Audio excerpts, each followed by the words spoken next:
محمد طارق عزیز اتاری عرب شریف سے عرض گزار ہوں۔ امیر اہل سنت کی بارگاہ میں سوال عرض ہے کہ ماہ شوال میں آقا کریم صلی اللہ علیہ وسلم نے غزوہ حنین سے واپسی پر مسجد جعرانہ سے عمرے کا احرام باندھا تھا۔ یہ بہت پرسوز جگہ ہے، اس کی اہمیت اور کچھ مدنی پھول ارشاد فرما دیجئے، جزاک اللہ خیرہ۔ سبحان اللہ۔ یہ جعرانہ کی مسجد نظر آئی ہمیں، خیر اس وقت تو مسجد نہیں تھی، اس دور میں پیارے آقا صلی اللہ تعالی علیہ وآلہ وسلم نے یہاں عمرے کا احرام باندھا، تو یہاں سے بھی احرام باندھا جاتا ہے، اس کو عام بول چال میں وہاں بڑا عمرہ کہتے ہیں، اور مسجد عائشہ تنعیم سے جو احرام باندھتے ہیں اس کو چھوٹا عمرہ کہتے ہیں۔ یہ عوامی اصطلاح ہے، شرعی اصطلاح یہ نہیں ہے، عمرہ ہے۔ بہرحال یہ کہ یہ مقام تو بڑا اہم، سب سے بڑی اہمیت اس کی اسی وجہ سے تو ہے کہ سرکار صلی اللہ تعالی علیہ وآلہ وسلم نے یہاں پر احرام باندھا۔ مزید یوسف بن ماحق رحمت اللہ علیہ فرماتے مقام جعرانہ سے 300 انبیاء کرام علیہ السلام نے عمرے کا احرام باندھا ہے۔ سرکار نامدار صلی اللہ علیہ وآلہ وسلم نے جعرانہ پر اپنا عصا مبارک گاڑا، جس سے پانی کا چشمہ ابلا جو نہایت ٹھنڈا اور میٹھا تھا۔ یہ اس میں لکھا کہ یہ جانب طائف تقریباً 26 کلومیٹر پر واقع ہے۔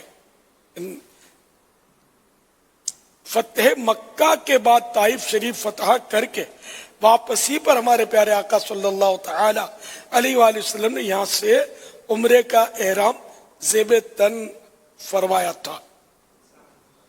اب اس میں اس سوال میں یہ حنین کا تذکرہ انہوں نے کیا ہے، لیکن یہ رفیق الحرمین میں جو لکھا وہ میں نے عرض کیا۔ مشہور ہے کہ اس جگہ پر کنواں ہے۔ سیدنا ابن عباس رضی اللہ عنہما فرماتے ہیں حضور اکرم صلی اللہ علیہ وآلہ وسلم نے طائف سے واپسی پر یہاں قیام کیا اور یہیں مال غنیمت بھی تقسیم فرمایا۔ آپ صلی اللہ علیہ وآلہ وسلم نے 28 شوال المکرم کو یہاں سے عمرے کا احرام باندھا تھا۔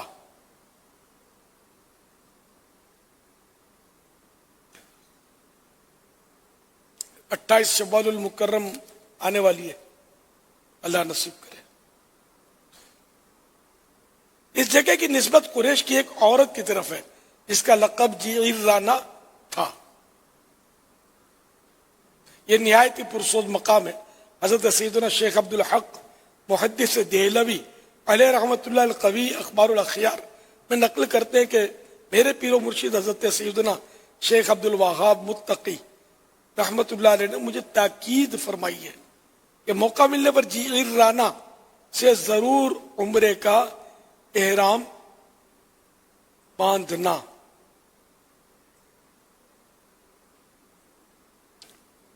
کہ یہ ایسا متبرک مقام ہے کہ میں نے یہاں ایک رات کے مختصر سے حصے کے اندر 100 سے زائد بار 100+ ٹائم مدینے کے تاجدار صلی اللہ علیہ وآلہ وسلم کا خواب میں دیدار کیا ہے۔ الحمدللہ علی احسانہ۔